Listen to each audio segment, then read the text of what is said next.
Si j'ai besoin de surveiller, c'est pas parce que je fais pas confiance, c'est plus parce que je me sens vulnérable.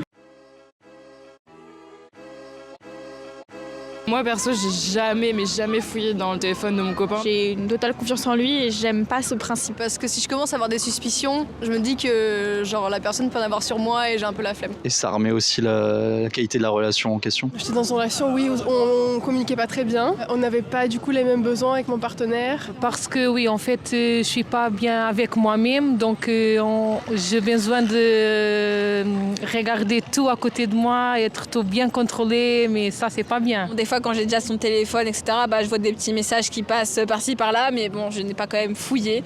J'ai déjà eu l'envie quand je me rendais compte à un certain moment du couple qu'on avait du mal à être honnête sur tous les niveaux. Je dirais j'ai des doutes, j'aimerais bien que tu me montres ton téléphone.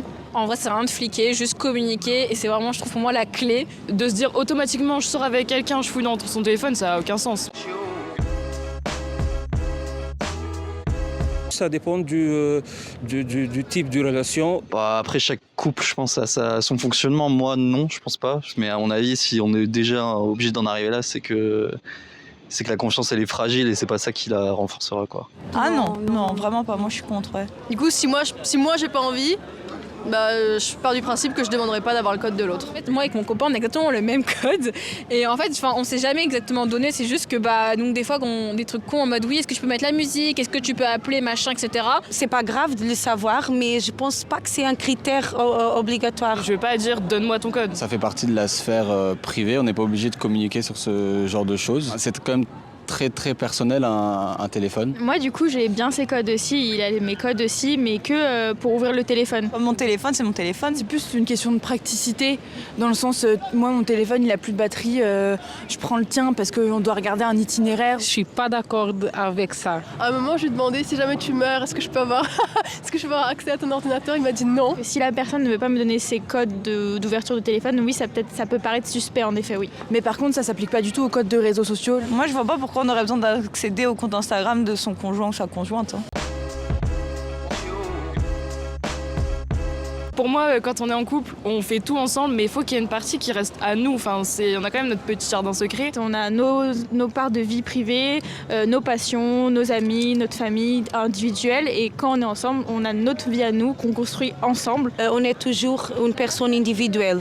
Donc il y a des choses qui ne concernent pas notre conjoint. Une relation, c'est de partager les sentiments, les problèmes entre les deux. Donc il faut tout dire. Moi j'ai beaucoup de mal à garder le secret tout court, donc c'est plus simple si je m'en débarrasse. Après, idéalement, non, il faudrait rien cacher, je pense.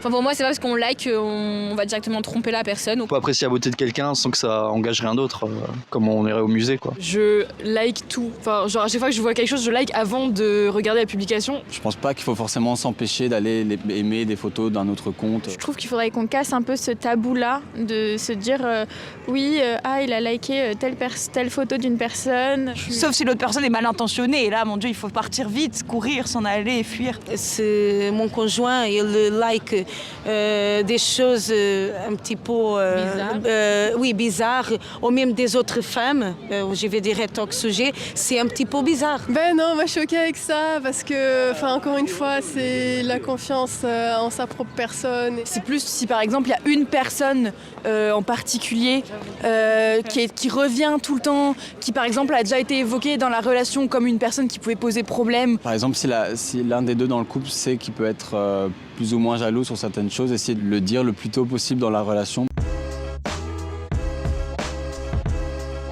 Oui, bien sûr. Même pas en question de couple, par rapport à tout, on peut savoir tout, des gens.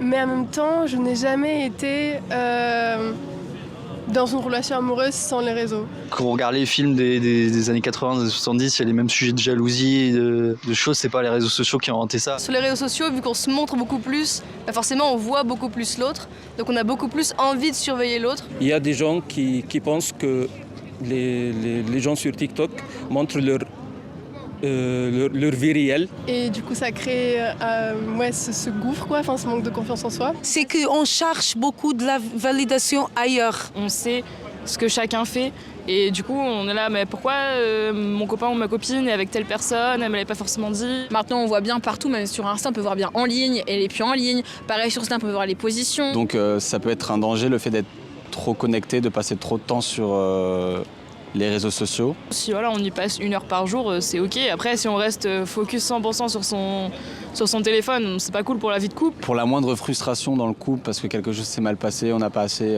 travaillé sur quelque chose, on peut aller un peu trop facilement avec les réseaux sociaux chercher ailleurs quelqu'un qui nous correspond plus sur telle ou telle chose, et donc faire de moins en moins d'efforts pour que le couple fonctionne. Dans un monde utopique où les réseaux sociaux n'existent pas, je pense que ouais, ce serait bien. Après, sans les réseaux sociaux, j'aurais jamais rencontré mon copain non plus.